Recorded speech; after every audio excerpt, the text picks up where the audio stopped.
Flood Protection Secrets, the podcast to the protection against heavy rain and flooding by Dr. Flood, Andreas Klippe.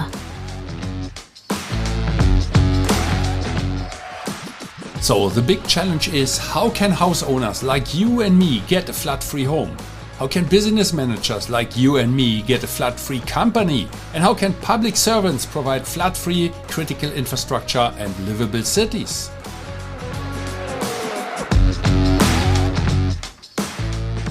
Flood Protection Secrets, the podcast by Dr. Flood, Andreas Klippe. This podcast is for foresighted and proactive people who do not want to shovel the muddy water out of their room while standing in the midst of the disaster.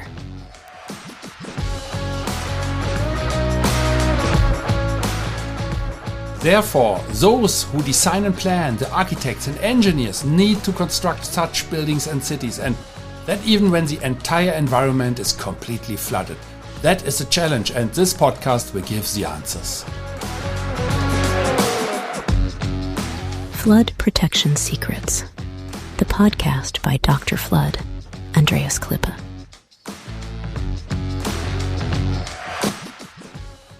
Yes, hello and welcome. In this episode, I want to give a clear statement in German newspaper, at least that is the title.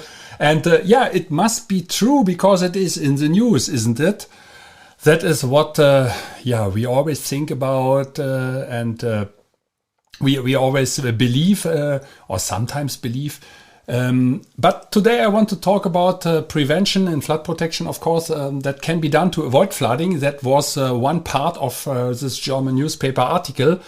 And I want to just take you on my way and let you participate at this small interview. It was a very nice one. And that happened here in Germany. And while I'm recording this one, I'm in Germany. But that was before already, some weeks. And we have a small creek, and this is called User. The writing is USA, but the name is User in German pronunciation, USA. And that is a small creek, and this one is really flowing silently through Bad Nauheim, where Elvis Presley stayed during his military service in Germany. So it's very popular. It's located north of Frankfurt, not far away. A very beautiful town. So, but more to the direction of Usingen. It's another small city. This User Creek is really, really small, and you don't expect that there is flooding appearing and happening. And in Westerfeld, another small part of this area in the Taunus, this creek is flowing really slowly, sometimes underground, and it looks absolutely harmless. And however, on May 24 in 2023, it was reported a repeated flooding in Westerfeld in the Taunus. So repeated means it happened already several times before, and that happened again. So basements, garages, the homes were flooded, all the living rooms. Oh my goodness, what kind of disaster! And the people were shoveling the mud, and they were cleaning the houses. So people remained with the flood damages. And in preparation of this interview for the Frankfurter Neue Presse, that is a group distributing the newspapers all around the region in the Taunus and in Frankfurt and in other areas. The journalist was having a phone call with me. It took about 30 minutes or something. So there were 8 questions, and we clarified the situation in the province of the Taunus area to have some local spirit for this interview. And then we agreed about an appointment at Westerfeld, the small town I mentioned, at the User Creek, and that is a kind of inlet structure. So there is a kind of it's a site visit at this inlet structure, and that is a kind of rake installation that holds back the floating debris, all this kind of garbage, plastic, branches from trees and so on. because that was one reason why in the past this creek was overflowing and flooding the villages and the village and the area. So that was one measure just to avoid that this garbage, plastic branches from trees, etc., are causing as a reason for this flooding incident. However, let's continue. So we were meeting, we met there, and the lady, the journalist, her name is Evelyn Kreutz, and we met there and we were talking about the neighborhood, what was happening, and then we saw a neighbor just doing the annual fence hedge trimming just besides us, so 20 meters besides. And of course I told him, we are here for an interview, don't worry. Perhaps he is a little bit afraid why two people are watching him and looking around and making photos. So, and then he told us also about the flooding incident before, and I saw the sandbags already, and I knew already before there is a problem. So then we walked 300 meters along the Usa Creek and to a free field where the water is coming from, and was coming from. At this day there was no flooding, and there was a slight slope, when we were standing at this field, you could. It's a kind of farmland, but in reality there was no farming. And I think in summertime sometimes there are some sheep, some cows or horses standing around. But at one lateral side you could see many buildings, many homes. So I think about 10 homes, 10 nice, beautiful buildings with a garden. The kids were playing and using the bicycles. And at the end side of this whole grassland, there were another buildings, I think another 15 or something. So all in all, around 25 buildings exactly at the edge of this farmland, of this grassland. And I was told by the journalist that many of them, I don't know whether every building was flooded, or it depends also a little bit about the situation, or whether they have a basement, they're elevated or not. But they were all suffering. And then what did they do?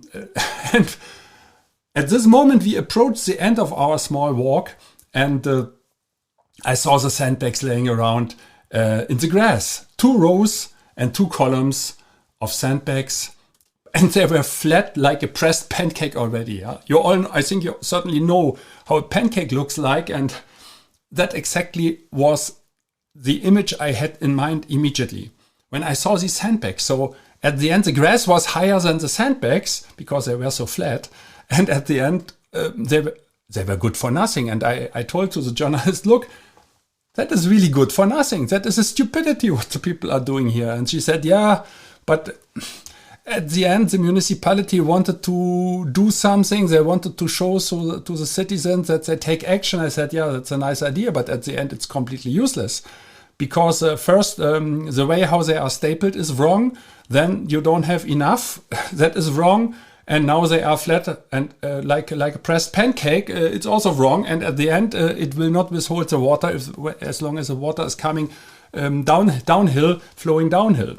So, then Then came the question from the journalist, and she said, "Okay, what to do? What do you suggest as an international flood expert? What is your recommendation, and what can be done for these people here in this municipality in the province of the Taunus, north of Frankfurt in Germany?"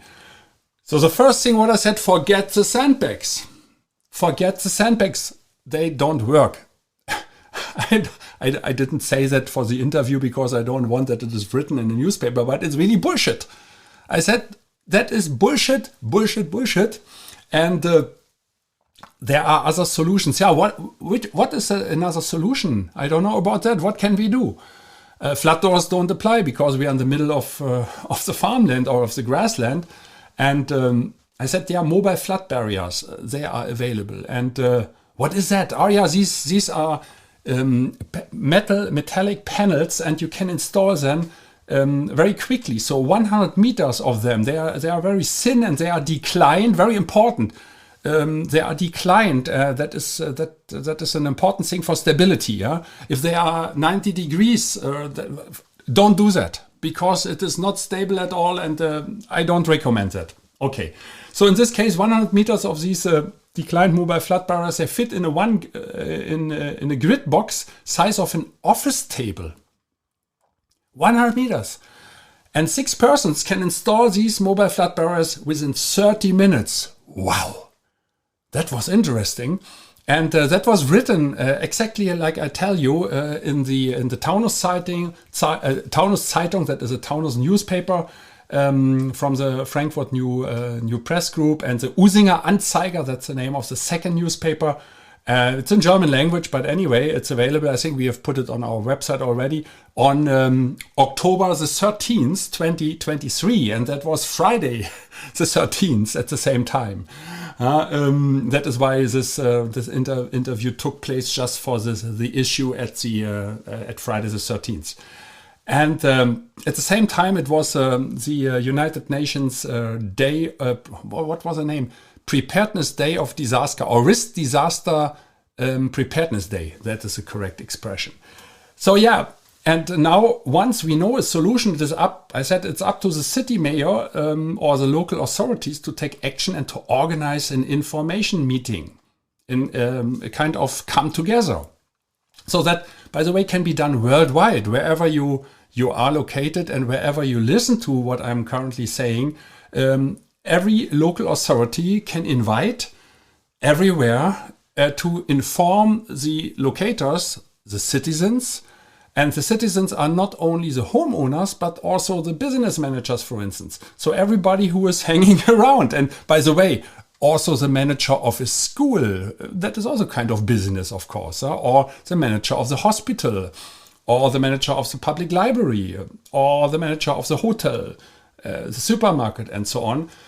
Because they are concerned as the homeowners are. And this meeting can be done with very low costs, I was telling, and that is written. So I just repeat a little bit what is written and what was the content of this interview.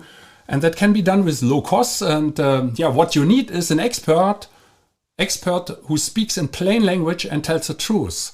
And not that you have plenty of people and everybody is telling what the people wants to hear, and at the end everybody is going home without any solution, and that should not happen. So the first thing what I suggest for such meetings, and please, all my political friends, forgive me, don't invite politicians to such meetings, because they will destroy the whole meeting for their political statements, and that is not solution-oriented, because they also have in mind how they can make a deal with other political parties and who has a majority in the parliament, where's the budget coming from. That should not be the first step. Later it is important, yes, of course. And then, of course, you have to talk to them. But what I mean is you need the mayor or at least one driving force from the local authorities who has only one intention: to help the people and to give some information.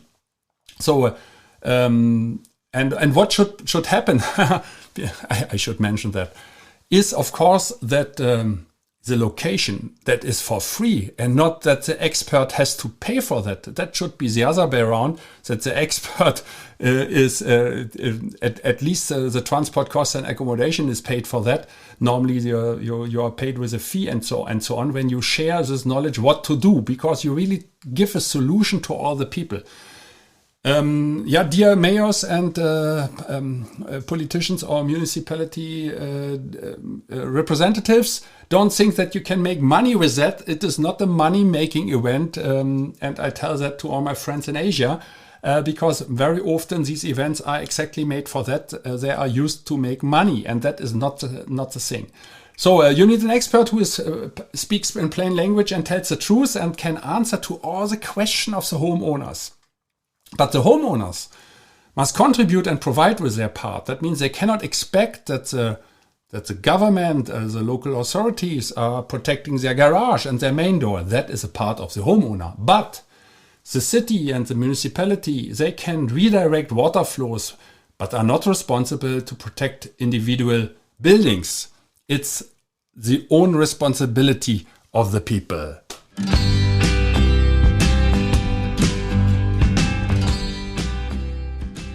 Flood Protection Secrets, the podcast to the protection against heavy rain and flooding, by Dr. Flood, Andreas Klippe.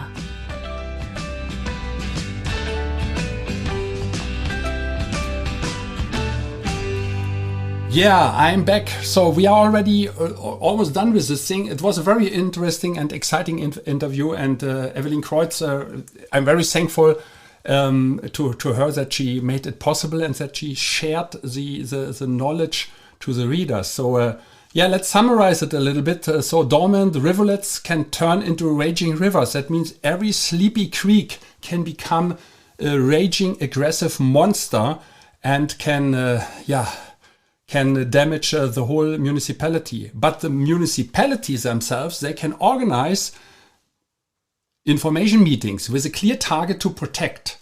The homeowners and business managers, they shall protect their own premises. Yeah, it's not the target, but of course that should be done together in a way. Yeah, and of course the municipalities, if they can redirect water, they should do that. In this case, what I mentioned at Westerfield, north of Frankfurt, it is possible to redirect the water that the 25 buildings will not even get in touch with the water. That is possible and can be organized with these mobile flood barriers.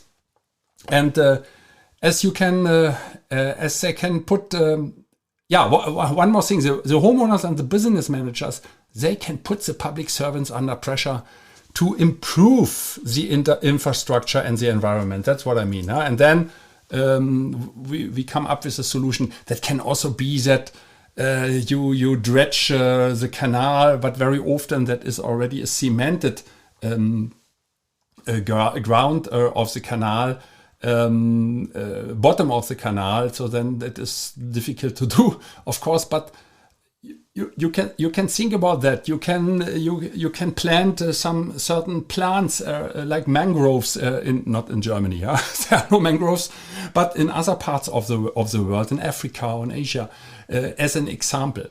Once again, thank you to Evelyn Kreutz from the Taunus Zeitung and the Anzeiger who interviewed me and gave me the chance to tell my opinion. And just after this podcast, 2 interested people from the region called me, and one site visit could already be done. And it is a company, and hopefully this company will not have any trouble anymore with heavy rain and flooding in the future.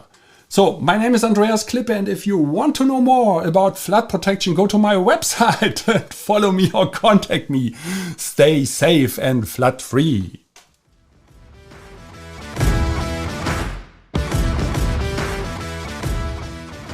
I wish and hope for you that you make the right decisions when it comes to your personal flood protection.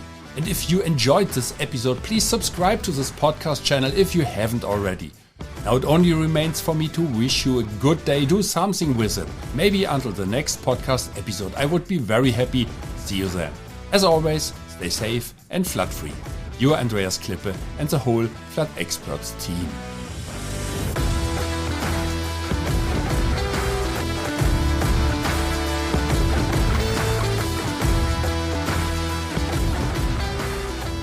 That's it again with a new episode of Flood Protection Secrets, the podcast by Dr. Flood, Andreas Klippe, German engineer, book author, and head of the Flood Experts.